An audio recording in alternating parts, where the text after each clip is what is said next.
నం ఈశ్వర స్వరూపమైనటువంటి సభకి నమస్కారం. అందరికీ అఖండని ఇంత అఖండ విజయం చేకూర్చినందుకు ముందుగా యూనిట్ తరపున మా హృదయపూర్వకమైనటువంటి ధన్యవాదాలు తెలియజేస్తూ ఉన్నాం.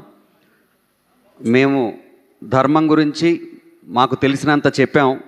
మేము ఆ ధర్మం గురించిన చెప్పిన మాటని మీరు దారిగా మార్చారు, సనాతన ధర్మ రహదారిగా మార్చారు. ముందుగా ప్రేక్షకులందరికీ దానికి మా హృదయపూర్వకమైనటువంటి ధన్యవాదాలు తెలియజేస్తూ ఉన్నాం. అంటే అఖండ నేను అఖండాలో మా గురువు గారి దయ వల్ల మొదటి నుంచి అఖండతో ప్రయాణం చేసే అవకాశం నాకు కలగటం వల్ల ఈ మాట నేను చెప్పగలుగుతున్నాను. Akhanda was not made, it's happened. అంతే, అఖండ అనేది జరిగింది.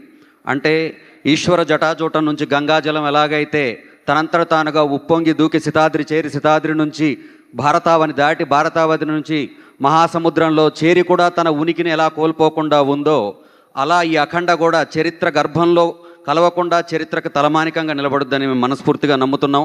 ఆ నమ్మకాన్ని మీరందరూ ఇవాళ మనకి శివుడుండే కైలాసానికి వెండి కొండ అని పేరు, దీనికి వెండి తెర అని పేరు. వెండి కొండ మీద ఆ శివుడి తాండవాన్ని మీరు ఎలా కలకాలం గుర్తుపెట్టుకున్నారో, వెండి తెర మీద ఈ శివుడి తాండవాన్ని కూడా అలాగే మీరు గుర్తుపెట్టుకున్నారు, ఆదరించారు. మనం అంటే అది నటనమా, అది నర్తనమా? ఆవాహనం తప్ప. అది ఆవాహన, కేవలం ఆవాహన. ఎక్కడో చెప్తారు కొడవగంటి కుటుంబరావు గారు, ఇదిగో ఇక్కడ నిలబడి నేను ఆవాహన చేస్తున్నాను, అందుకో నా చాచిన హస్తం అని. అలా బాలయ్య బాబు ఆవాహన చేస్తే పంచభూతాలు పంచాక్షరాలు కలిసి ఆయనలో ఆవహించి అఖండ తాండవం జరిగింది.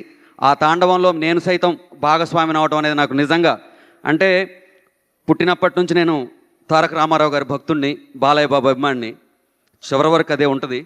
అంటే చాలామందికి గర్వపడే, మేము ఫ్యాన్స్గా చాలామందిని చూసి ప్రతి హీరోని చూసి వాళ్ళ ఫ్యాన్స్ గర్వపడతారు.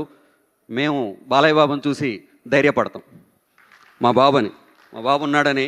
సో అలాంటి ఫ్యాన్స్ కూడా చూడండి, అంటే అగ్నిపర్వతం బద్దలవుతున్నప్పుడు దాని వేడి ఎంత ఉందని శరభాలు వెతకూడదు. ఒక సముద్రం ఉప్పొంగుతున్నప్పుడు దాని లోతు ఎంత ఉందని మనం వెతకూడదు. ఇటువంటి ఒక తాండవం ఉద్భవం జరిగినప్పుడు దీని లోతెంత, ఇది ఎలా ఉంది, అది ఎలా ఉంది, ఇది కాదు. ఇది రివ్యూ సినిమా కాదు, రివ్యూ సినిమా. ఇది ఒపీనియన్ సినిమా కాదు, ఎక్స్పీరియన్స్ సినిమా. అటువంటి మేము ఏదైతే ఈ మాటలు నమ్మామో ఆ మాటలకే మీరు ప్రాణం పోశారు. ఇంకా నేను చెప్తాను, మా గురువు గారు, నేను ఇక్కడ వాళ్ళు ఉన్నానంటే ఎన్ని వేదికల మీద ఇదే మాట చెప్తాను, నడకనాదైనా ఆ అడుగులు మాత్రం ఆయనే, అందుట్లో ఎటువంటి అనుమానం లేదు. నన్ను ఇక్కడ దాకా తీసుకొచ్చి, పల్లెటూరు నుంచి వచ్చి నన్ను ఇక్కడ దాకా తీసుకొచ్చి ఇవాళ నా దైవం బాలయ్య బాబు ముందు ఆయన కోసం పనిచేసే అవకాశం నాకు ఆయన కల్పించారు. ఆయనకి నేను ఇక జన్మతః రుణపడి ఉంటాను. ఈ సినిమా తాలూకు గ్రావిటీ బాలయ్య బాబు, బోయపాటి గారు అయితే గ్రాండియర్ తమన్ గారు.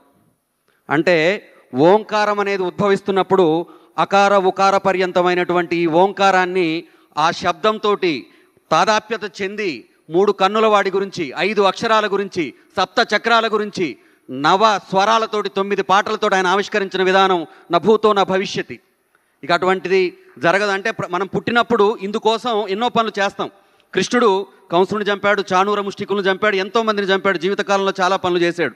కానీ ఆయన పుట్టింది కురుక్షేత్రంలో భగవద్గీత చెప్పడం కోసం. తమన్ గారు కూడా నా దృష్టిలో అఖండ కోసమే పుట్టారని నా భావన, నా బలమైన భావన. భగవద్గీత జీవనగీతగా బోధిస్తున్నటువంటి గంగాధర శాస్త్రి గారు కూడా ఈ సినిమాలో భాగస్వామిగా ఉండి ఈ సినిమాలో ఉండటం అనేది నిజంగా మా అదృష్టం. అదేవిధంగా రామ్ లక్ష్మణ్ మాస్టర్స్, పేరున ఏం చెప్తాం అంటే భారతాన్ని గెలిపించడానికి ప్రపంచంలో ఉన్న ధర్మం అంతా ఒక చోట చేరినట్టు ఈ సినిమాని నడిపించడం కోసం మంచి వాళ్ళందరూ ఒక చోట చేరి వాళ్ళ యొక్క సంకల్పాన్నే అక్షరాలుగా, స్వరాలుగా, మాటలుగా, చేతలుగా మార్చి చూపించారు. మొత్తం టోటల్ భారతావని ఈరోజు దాని వెనక నిలబడింది. మనందరికీ తెలుసు, సనాతన ధర్మం అనేది జీవనది. ఆ జీవనది సజీవంగా ఉందంటే కారణం ప్రవహిస్తున్న పాత నీరు కాదు, కొత్తగా వస్తున్న కొత్త నీరు, ఉవికొస్తున్న కొత్త నీరు. ఆ కొత్త నీరే యువతరం. ఆ యువతరానికి ఇవాళ ఈ సినిమా చేరువైంది. ఆ యువతరం అంటే భారతదేశం తాలూకు శక్తి సైన్యం మోస్తున్నటువంటి ఆయుధాల్లో లేదు, గర్భంలో ఉన్నటువంటి యువకుల తాలూకు ఆలోచనలో ఉంది. ఆ ఆలోచనలోకి చేరే సినిమా తీసినటువంటి మా గురువుగారు బోయపాటి శ్రీనివాసరావు గారికి మరొకసారి మనస్ఫూర్తిగా ధన్యవాదాలు తెలియజేసుకుంటూ భరతావని సంస్కారానికి మరోసారి పాదాభివందనం చేస్తున్నాను. Thank you so much. Thank you అండి, thank you so much. Thank you sir, thank you. And ముందుగానే నా రిక్వెస్ట్ ఏంటి అంటే, ఎవరు వచ్చినా కొంచెం సమయం తక్కువ ఉంది కాబట్టి, అండ్ నాకు తెలుసు చాలా మాట్లాడాలని ఉంటుంది, చాలా చెప్పాలని ఉంటుంది, ఎందుకంటే